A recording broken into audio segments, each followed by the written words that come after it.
Hello my crafty friends, I'm Lesley and thank you so much once again for stopping by Crafty Cards with Lesley. For today's video I thought I would just go over the basics of a blackout technique with a bit of a twist. The first two that I made are quite traditional ones. I think the black ones look a little bit like denim. Both are made just on white cardstock. The shell one is made using grey granite cardstock with a toffee ink. A great combination, and I think this one looks quite a lot like suede. But my favourite one has to be the Seagull one, and that's the one that we're going to be doing today. That's on a white background, but with 3 different inks. So let me walk you through the process. Each one's a little bit different in technique, but basically the same. So let me just move these out of the way and I'll show you how to do it. Very, very simple. As you know, I don't like complicated cards, and I'll leave this one here because that's the one we're going to be making. So first of all, actually, I'll show you what a different embossing folders. You will need an embossing folder to do that. Something obviously not with letters or numbers in, because they're going to be reversed, because we're going to use the back side of the embossing. Usually a traditional embossing folder, for example this one, you would use this side, which is the raised side, but with this one, this technique, we're going to be using the back side, the debossed side of it. So it'll hopefully be clear when we've walked through this process.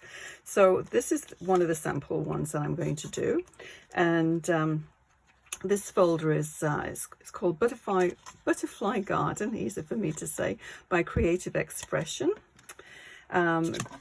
This one here, let me just bring these ones back.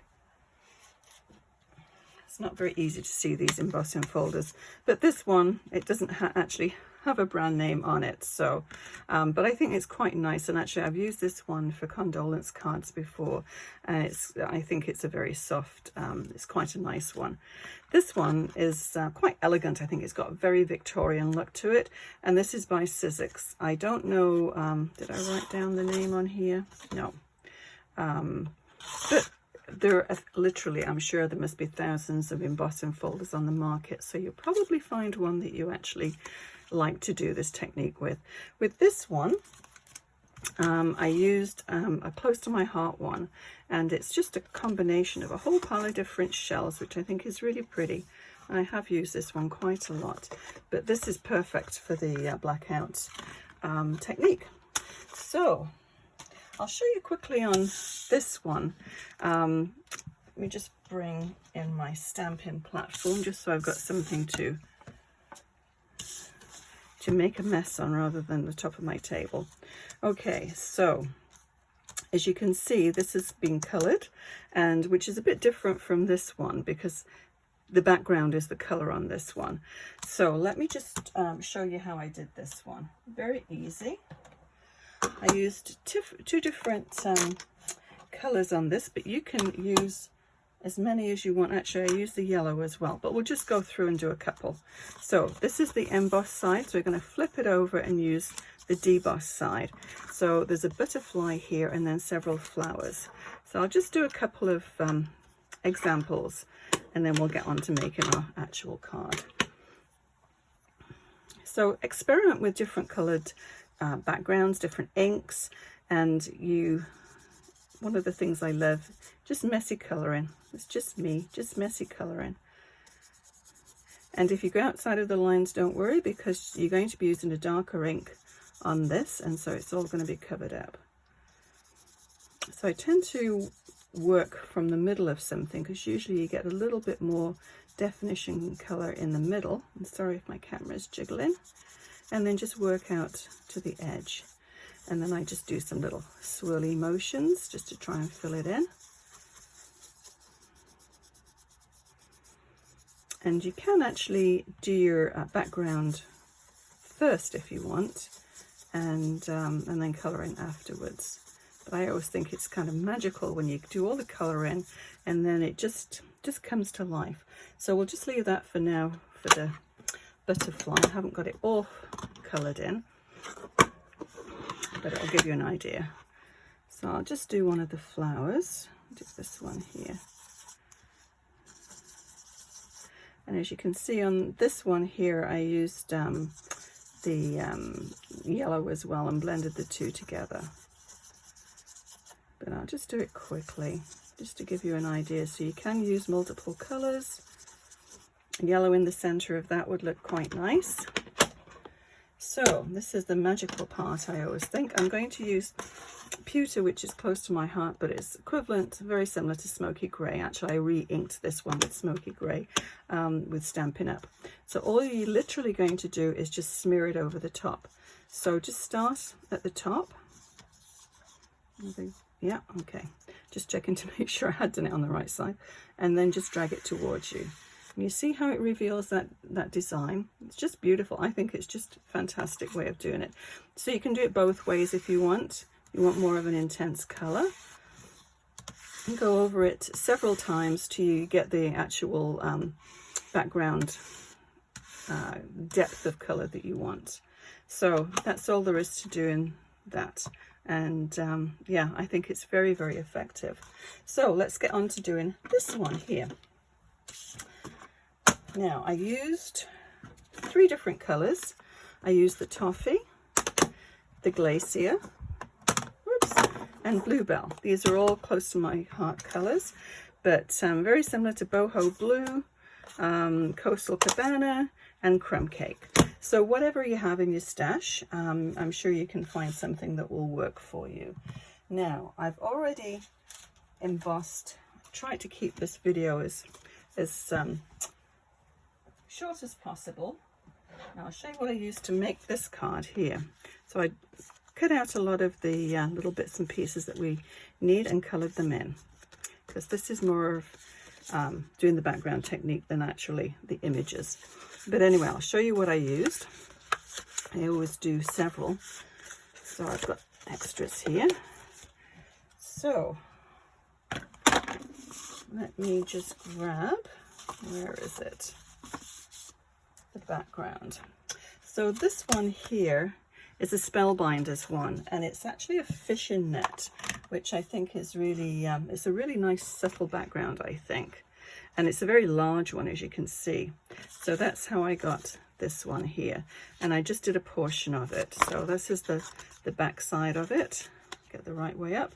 And so I just came down to about here, ran it through my Big Shot machine and embossed it. So this is the back side of it that we're going to be using. And then I got this Friendly Seagulls stamp set. It's just a stamp, there's no dies in it, and then I just fussy cut the dies out and then just colored the dies in, and or the images in.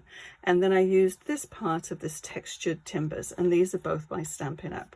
I'm not sure if they're both available, but it'll just sort of give you an idea of what you can do. And if you don't have this set, you can just go ahead and use whatever would work for you. So I'm going to start, let's start from the bottom. So as you can see, this part here is supposed to be a beach scene, and I think just the way that it's blended together, to me, you've got this sort of a sun, I guess, like a silhouette coming down, shadows coming down from the sky and onto the sand. So I think it has that very, I think it works really well, actually, these 3 colors together. So let us start with the sand first. So all I'm going to do is just to drag this towards me. And as you can see, it's just going to, I'm just going to do it a little bit, because I want a sort of a natural, I don't want straight lines where the water meets the sand. It doesn't usually work like that. So just distort it a little bit. So the next color that I'm using is the Glacier or the Coastal Cabana, and I'm just going to, same thing, just drag that towards you and see how it just sort of blends in. And then this one, I'm going to turn it around this way, and this is the Bluebell one. I'll just drag it down a little bit to make those blend a little bit more. So very, very simple way of doing the background. So that's basically all there is to it. But let's just mount this up, and we'll make this into a card. before I do that, actually, I'm just going to take this and do a little sentiment. Hey friend. Is that the right one? Yep. Actually, I'll put this on my stamping block, seeing as we've done this work on it. I don't want to make any little mistakes. So, is that the right way up? Yeah, that would be terrible, wouldn't it? Have the beach the wrong way up. Okay.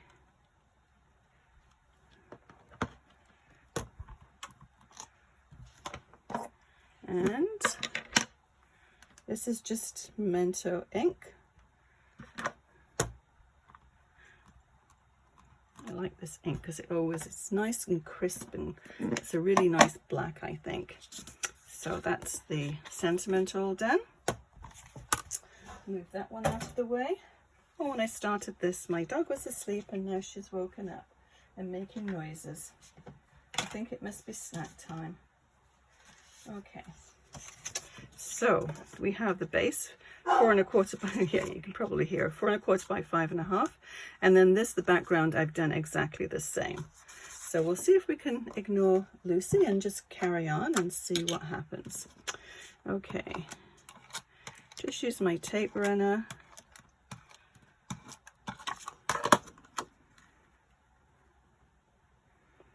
It's like a small child, you know. I always remember when my kids were little, as soon as you get on the phone with anybody, they would want something.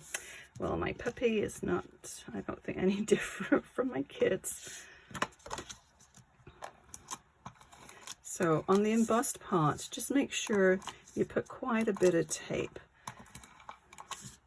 You don't have to on the part that isn't as embossed as much, but give it just a good coating of tape.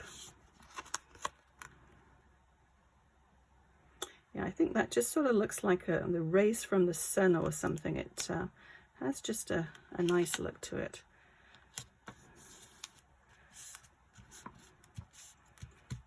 Okay, so with these ones, I stamped this one in like espresso, and it's just a little bit darker. But all I did then was take my blending brush and went over it with the toffee, and then my let me just grab this. I just took my little finger dauber and just went around the edges, and it just helps with all the shading. And I did the same thing with the little seagull. So what we're going to do is just take some, oh, there she goes again. Take some foam dots, little dimensionals, and just pop those on the back.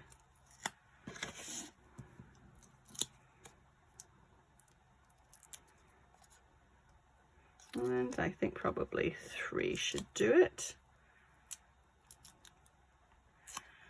And we'll just place this.